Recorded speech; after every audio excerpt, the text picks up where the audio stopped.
Mga babae na adik kay Papa Duduts, mga painters.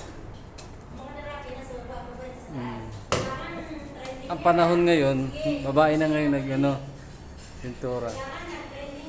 Oo. Ilagay ko to sa YouTube ito. Kahit wala silang sahod, pero sisipag pa rin nila. Kailangan na nila pagsipagan. Trabaho daw kasi hanap eh. Kasi di naman sahod ang hanap nila kundi trabaho eh. Nang nag-apply ba kayo, ano ba hanap nyo? Trabaho, di ba? Trabaho ang pag-apply nyo, trabaho hanap nyo, interview kayo. Opo. Hindi kayo nag-ano ng sahod. Hindi po. Oh. Kaya wag kayo magreklamo ha. Opo. Ito si Ito Candy. na ang gawa ko, buwis buhay. Buwis buhay pa yung ginagawa niya. Oh. Kuskus pa siya talaga, minikos-mikos ng kanya. Oh. Ayan si Candy. Ito isa naman si Ice Candy. Si Ice Water.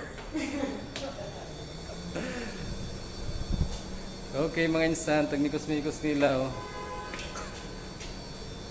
Oh, ang gagaling nila oh. Ang in the Philippines.